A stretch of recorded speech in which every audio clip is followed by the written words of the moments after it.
Family fallouts. Every family has them.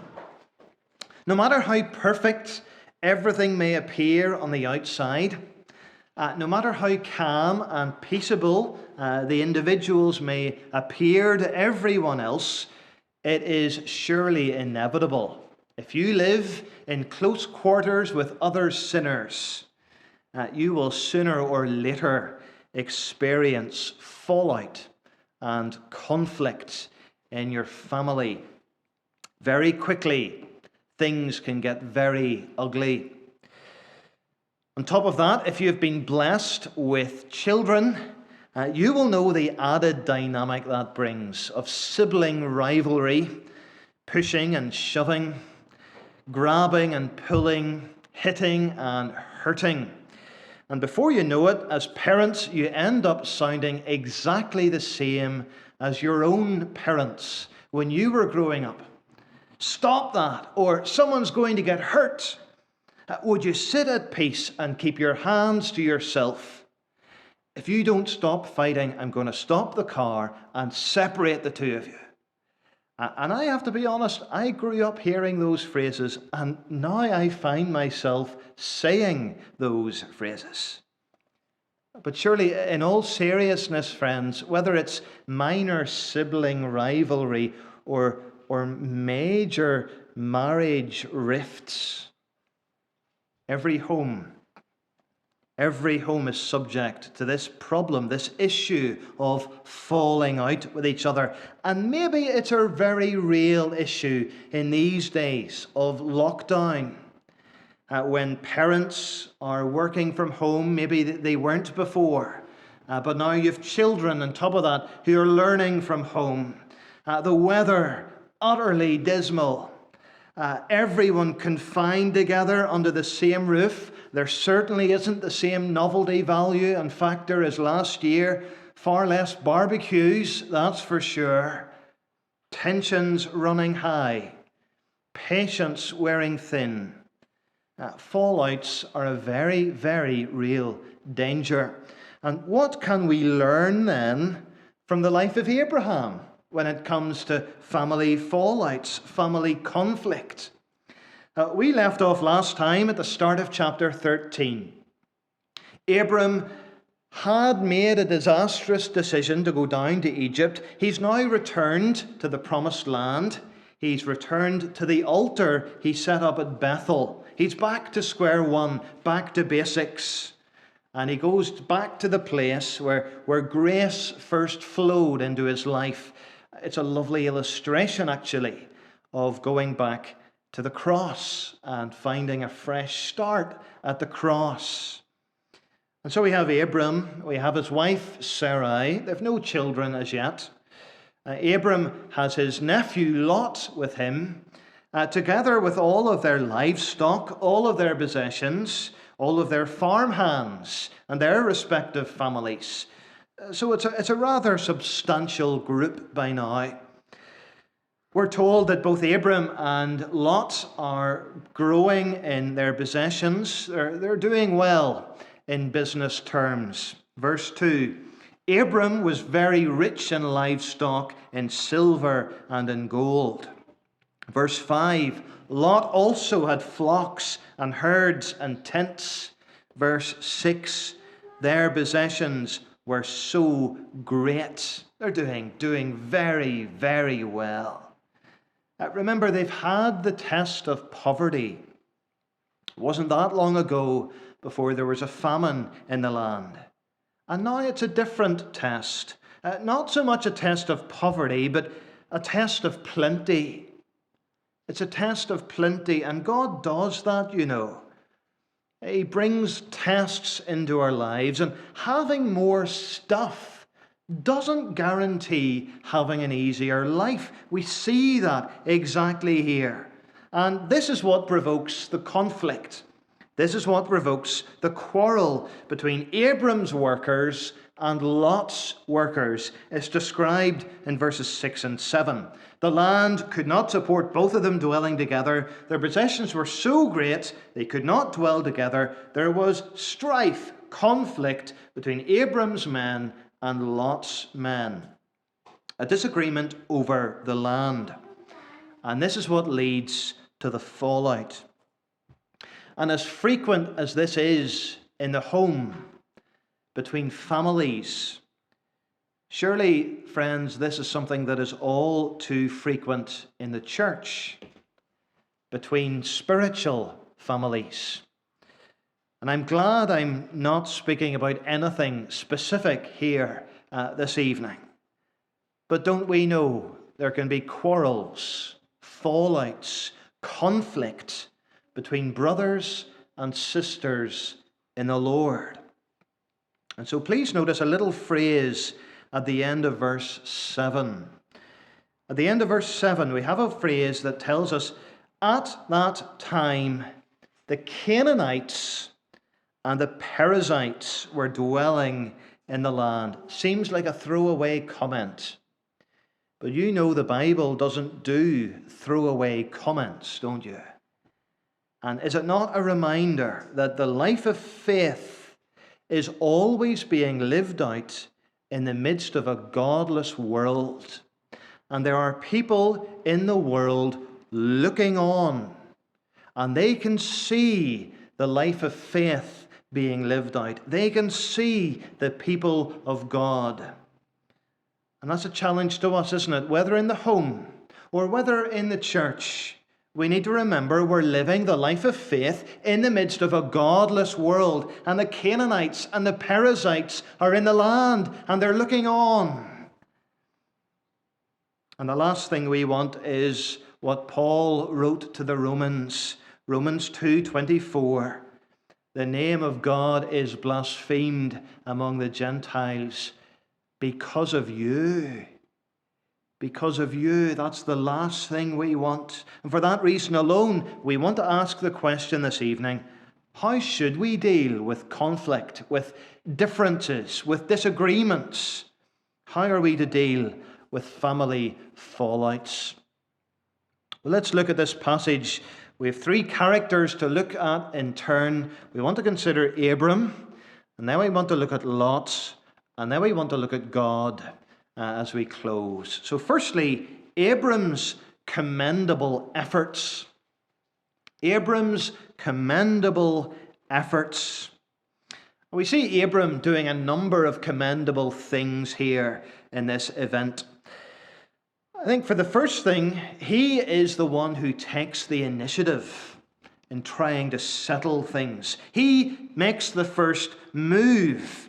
There's been this disagreement, this fallout, and we're told in verse 8, then Abram said to Lot, oh, let there be no strife between us. Let there be no fallout between your men and my men. It's clear, Abram is the one who breaks the ice. He's the one who intentionally, deliberately steps forward into this awkward situation. He steps forward as a peacemaker. Abram. Now, we don't know who is to blame here. It could have been Abram and his men. It might have been Lot and his men. The blame, perhaps no one is to blame. But the significant thing is, Abram doesn't sit back, fold his arms, and wait for something to happen. He doesn't wait for the other person to step forward. And he could have. He could have claimed seniority. He could have waited, and he would have been entitled to wait for Lot to come to him. He could have rightly just sent Lot off to fend for himself. Abram no doubt had other pressing claims upon his time. But he sets all of that aside, do you see? He takes the initiative to try and settle things, to try and resolve things. Let's try and settle this, Lot. What can we do here to resolve things? How can we get a peaceable solution to this? He takes the initiative. He chooses to try and resolve the conflict. And isn't that challenging, isn't it? We all have legitimate claims on our own time and our own energies, but surely there should be few more pressing claims than preserving the unity of the Spirit in the bond of peace. We ought to care deeply about the visible unity of the people of God. And we ought to care deeply enough to take the initiative and to try and resolve things, regardless of where the blame lies. Are you a peacemaker this evening? Or are you a smouldering grudge bearer? Abram took the initiative. Listen to what he says then in verse 8. Let there be no strife between you and me, between your men and my men, for we are kinsmen, or we are brothers. We're brothers, Lot. In other words, we belong to the same family. There shouldn't be this conflict. He appeals to their family relationship as the reason not to quarrel. We're brothers. We tend to forget that, don't we, in the heat of conflict. Sometimes brothers become enemies very, very quickly.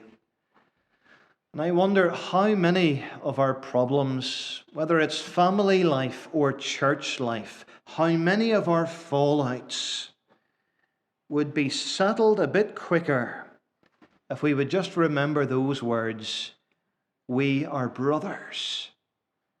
We are brothers. We belong to the one family. Psalm 133, behold how good and pleasant it is when brothers dwell in unity. And so let that be a reminder to us. All our words, all our behavior should almost just pass through a filter. Will this be helpful to my brothers, my sisters? Will this be helpful? It's this kinship, this family relationship Abram appeals to. And then, on top of that, he behaves with outstanding grace, generosity. Look at the terms he offers to Lot. Verse 9, is not the whole land before you, Lot? Separate yourself from me. If you take one side, I'll take the other. Lot, look at it all. You can choose, Lot. You can have first dibs. You take your pick. Now, this was unheard of.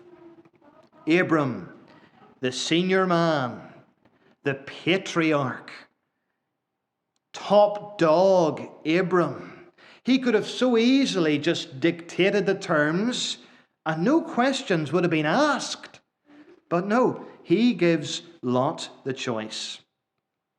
The older, worthier person relinquishes his rights for the sake of peace. He sets aside what was due to him naturally for the sake of unity. He takes the lower place, Abram, because he's more concerned for peace and unity than his own rights. And doesn't he remind you of someone? Doesn't he remind you of someone? In humility, Paul writes, count others more significant than yourselves. Let each of you look not only to your own interests, but also to the interests of others. Have this mind among yourselves, which is yours in Christ Jesus, who, though he was in the form of God, did not count equality with God a thing to be grasped, but emptied himself by taking the form of a servant. Philippians 2. Jesus setting aside his rights, setting aside his privileges, setting aside his preferences, his prerogatives, humbling himself to the point of death, even death on a cross. When tension bubbles up, when troubles arise, how much do we know of this Spirit of Christ in our hearts? How much are we willing to set aside our rights, our privileges, our preferences even, if it will bring about peace, if it will bring about unity? Is there not so much we can learn from Abram's commendable efforts Abram's commendable efforts. But let's look at Lot. Lot's regrettable choice. Lot's regrettable choice. What does Lot choose? Well, rather predictably, he opts for the fertile, rich land of the Jordan Valley. He sees this rich, well-watered land, and without any appeal to God for guidance, without deferring at all to his uncle Abram, Lot just jumps right in. I'll go for that bit, please. I'll take that one. Now, some of us might well think, well, if I was in Lot's shoes, if I was given just a free choice like that, I would probably have chosen the same.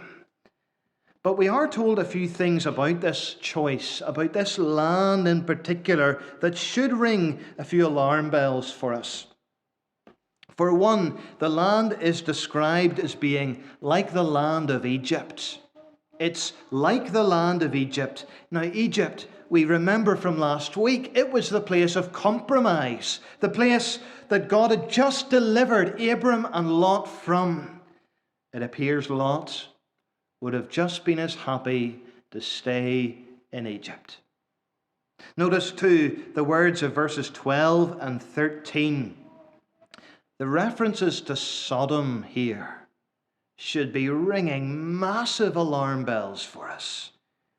Verses 12 and 13, we're told, Lot settled among the cities of the valley and moved his tent as far as Sodom. If you know your Bible even a little, you will know Sodom is not good news.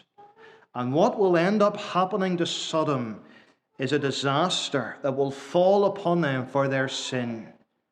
And yet here's Lot, and he's moving his tents near to Sodom, next to Sodom. And already we're told the reputation of Sodom was really, really awful. Verse 13, the men of Sodom were wicked, great sinners against the Lord.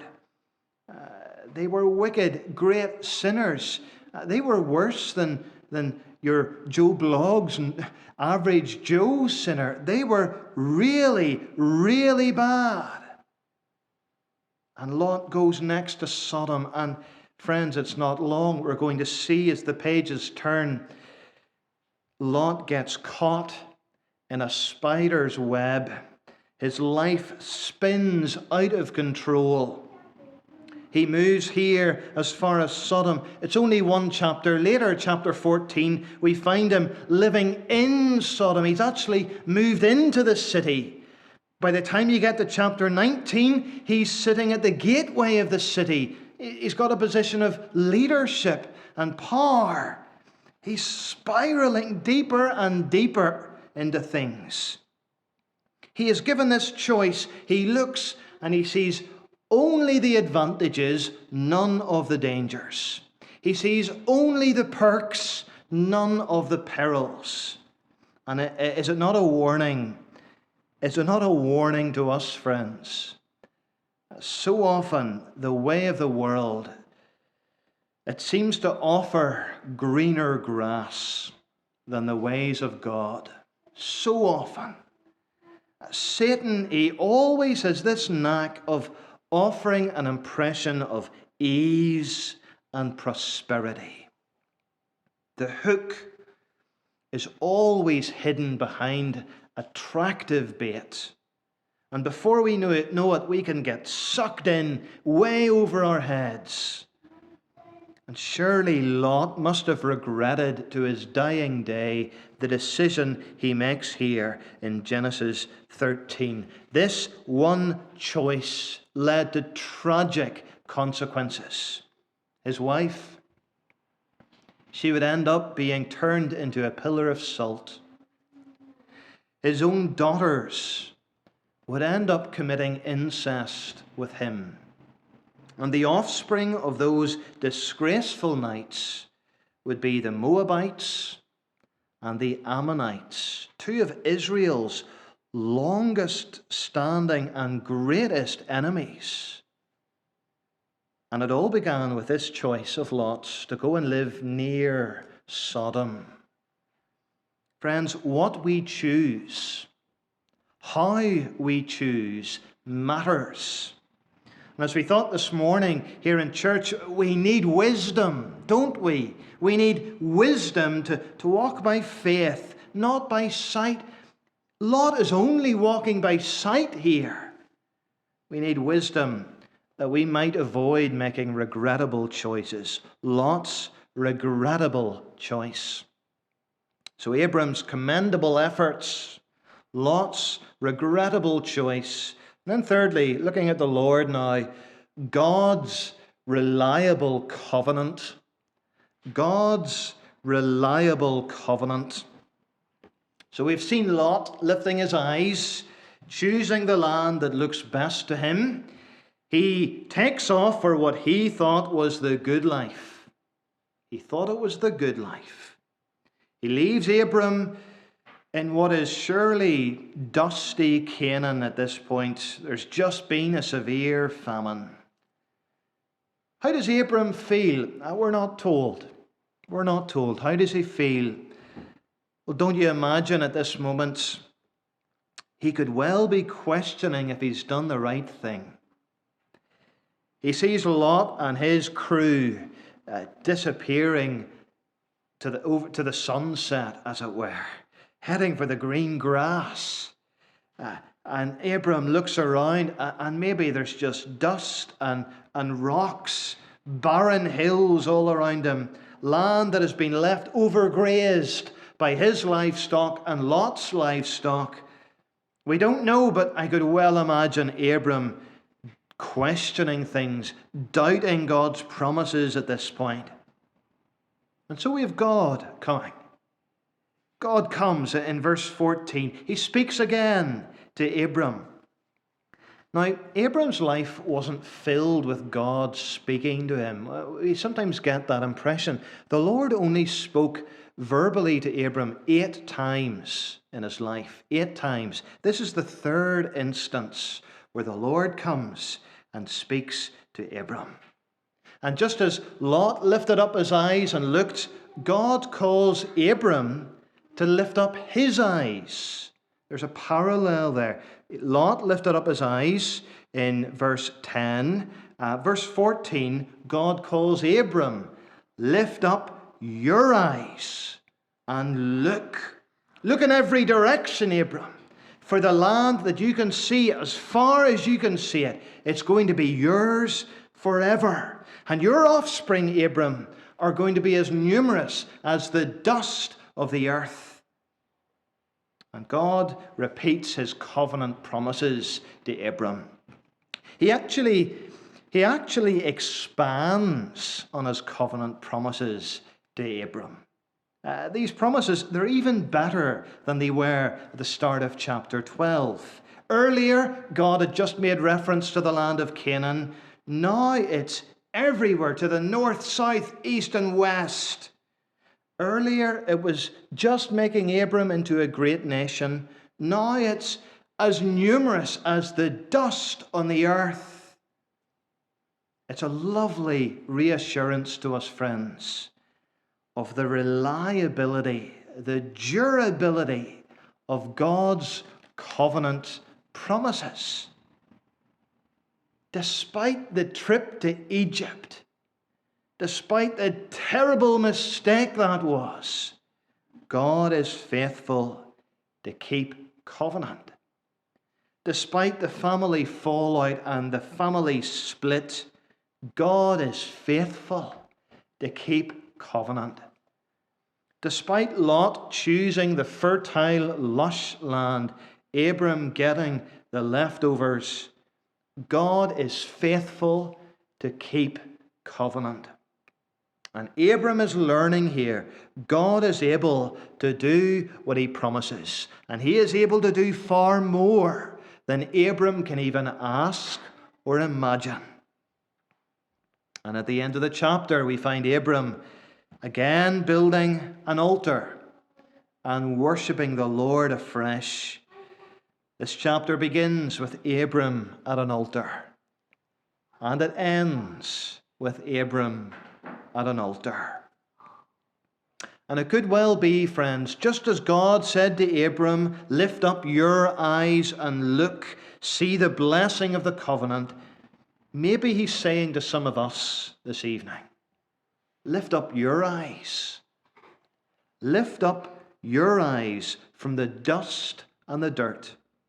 Lift up your eyes from the mess you're in. Lift up your eyes from the pressures of your work.